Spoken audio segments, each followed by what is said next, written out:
Yo, what's up, guys? Gonna be playing some 2v2 games for today with one of my should be some games. Let's get straight into it. See if we can get some dubs. Let's see how it goes.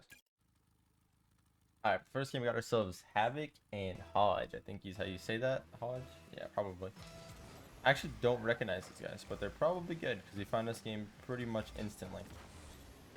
Let's say from him. I should take in maybe one touch before committing to a shot there. Would have made it a little bit more threatening, I think, but like right here, like this, one touch.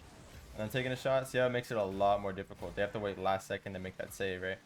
That's what I should have done the other time, but it's good that we made that adjustment early on.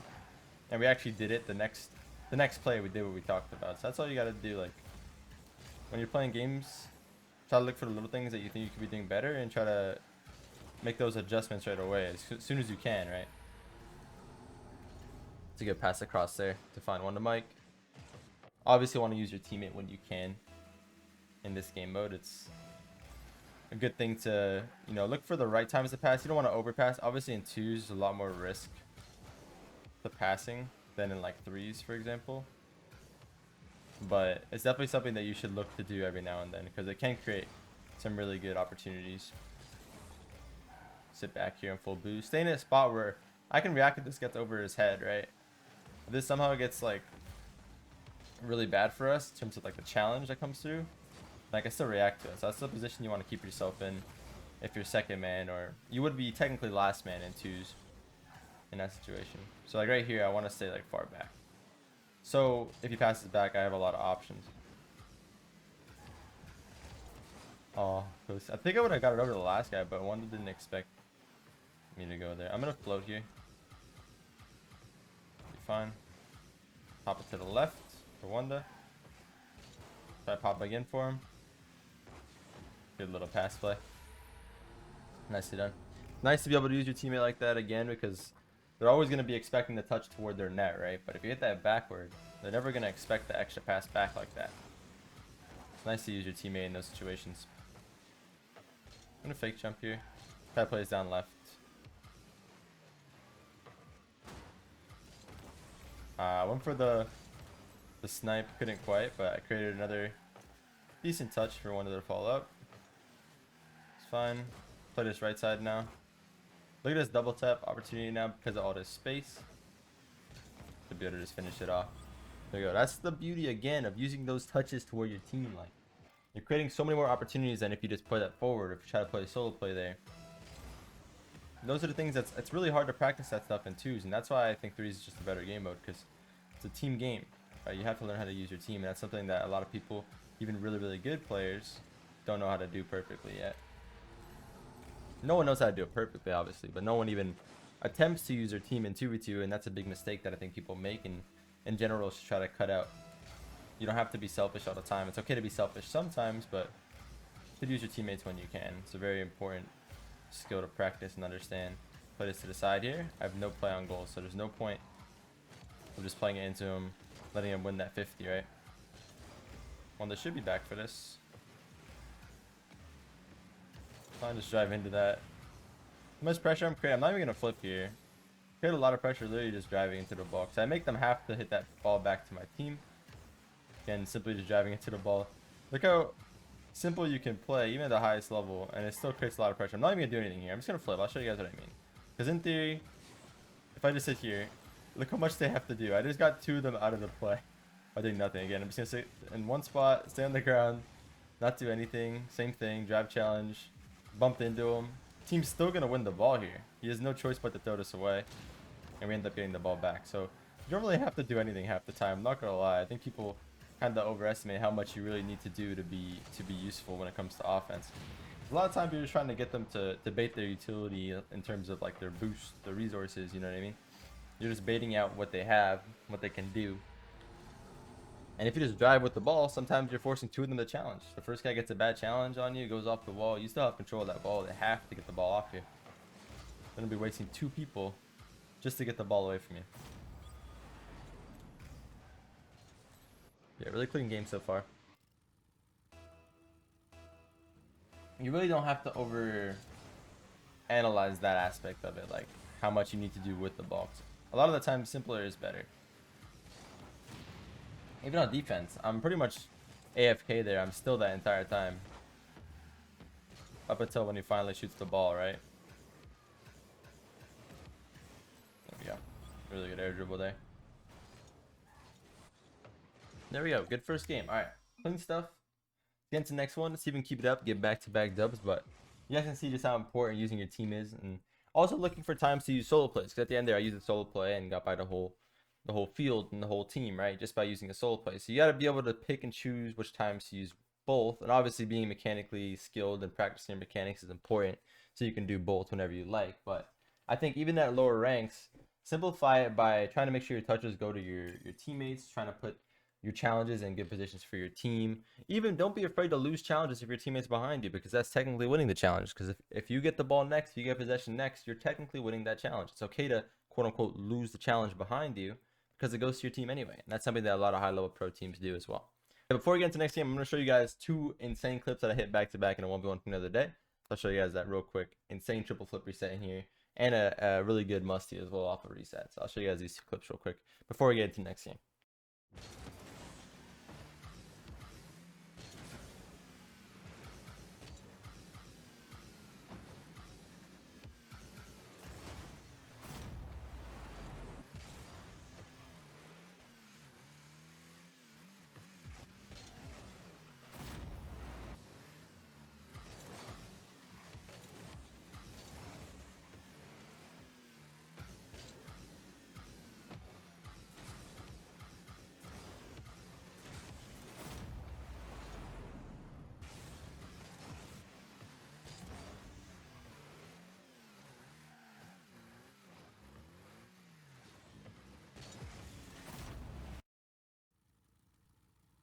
Alright, for last game we got ourselves Knight and Math, so 2 very, very good players from South America.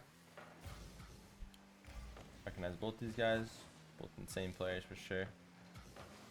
Wait for the touch here. It's going to be awkward. He has to bang this back. So he has to hit it across. Can't really be there on the wall, so he's going to play it himself. Play it to myself to the corner here. Yeah, just forcing touches to the side is really good as well in a situation. It's killed 1, so it creates a 1v1 now. Place off to myself. Played around 1, hopefully. Really good block.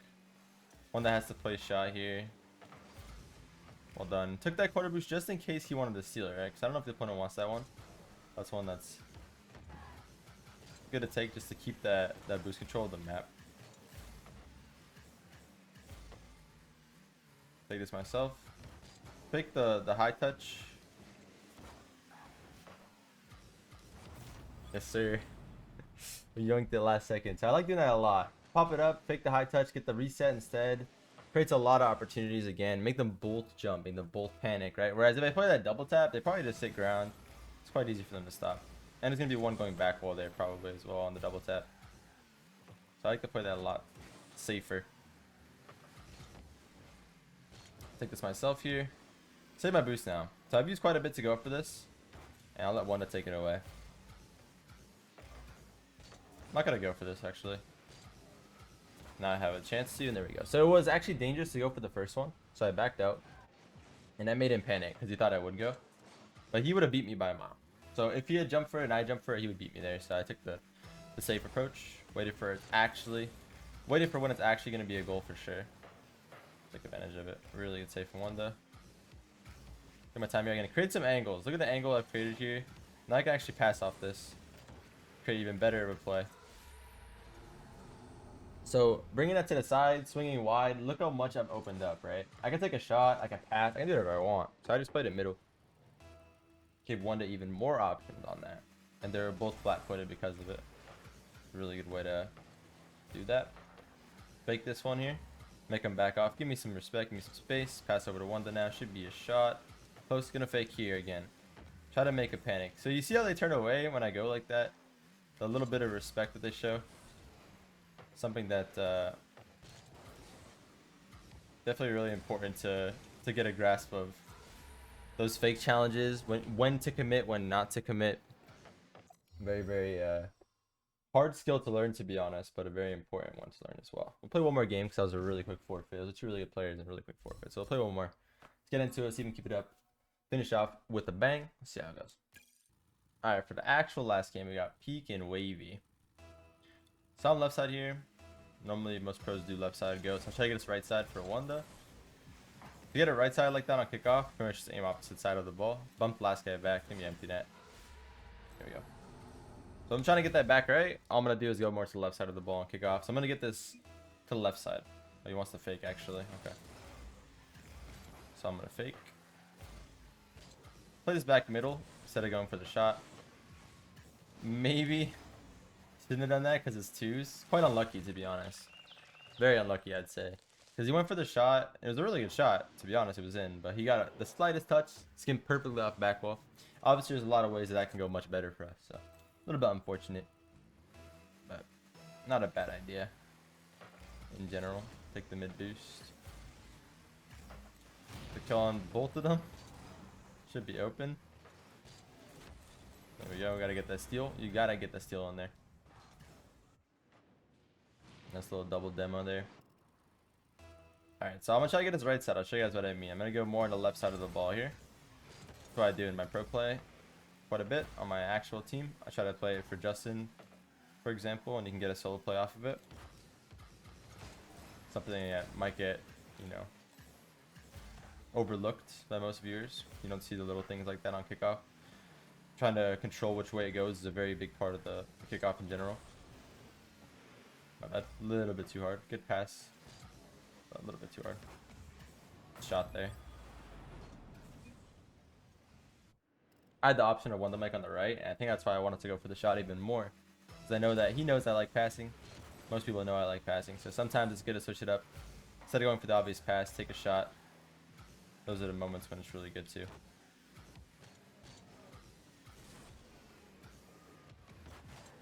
Actually really close. Fake this one.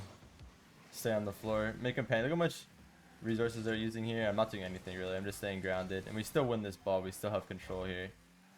Wanda can make a play out of this. Gonna play patient.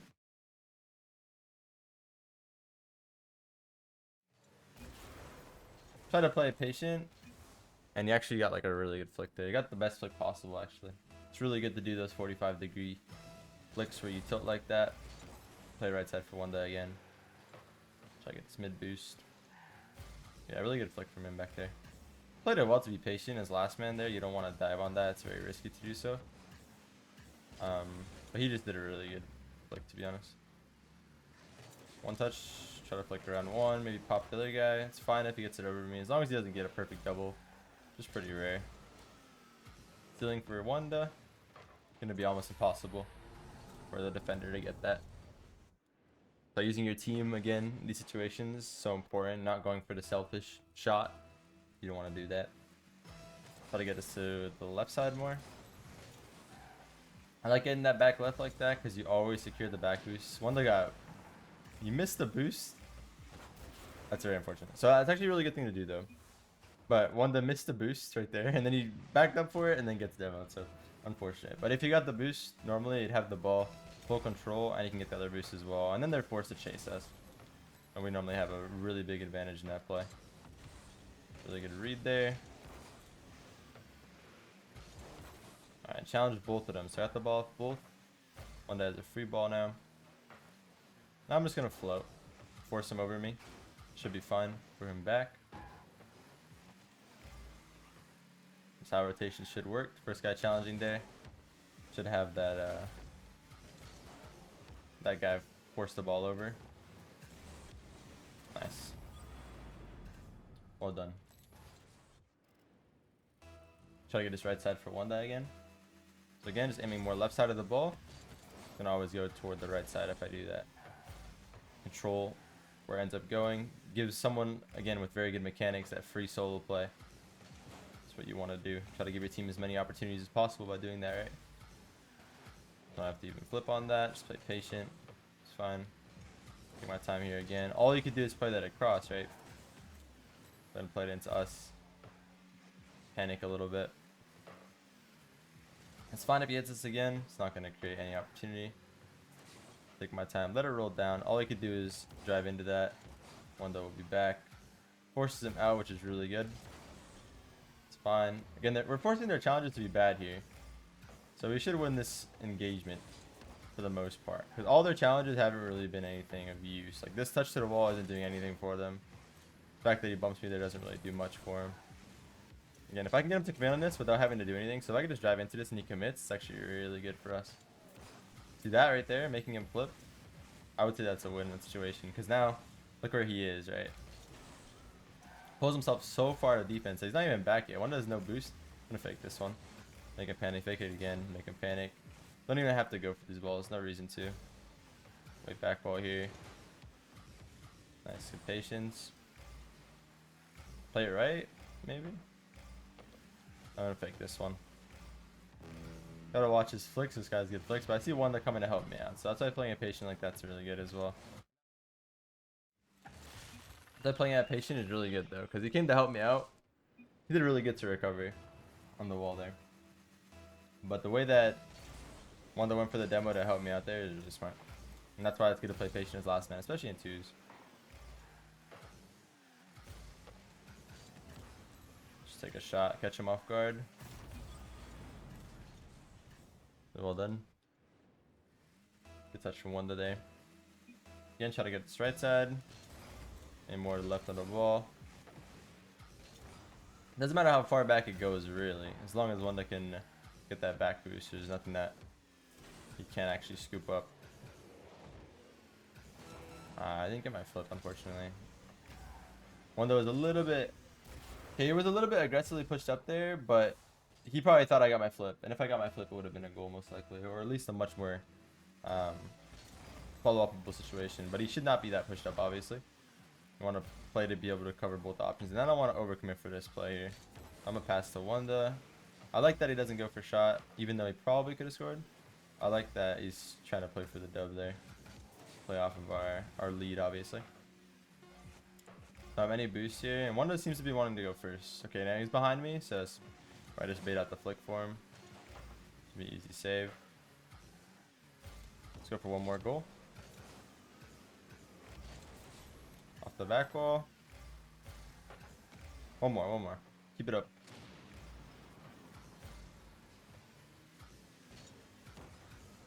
I wasn't sure if Wanda had one more touch or not. We can get one more, I believe. I don't want to give up a goal as well, though. No, I hit it over him. Bad pass, not bad.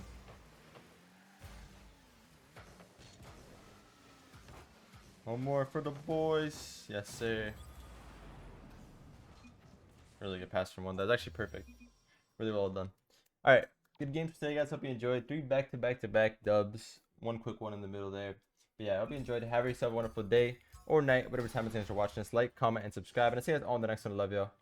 Peace.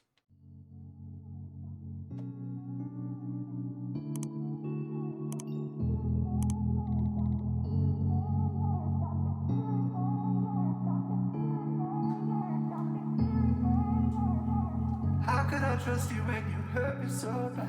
You hurt me so bad.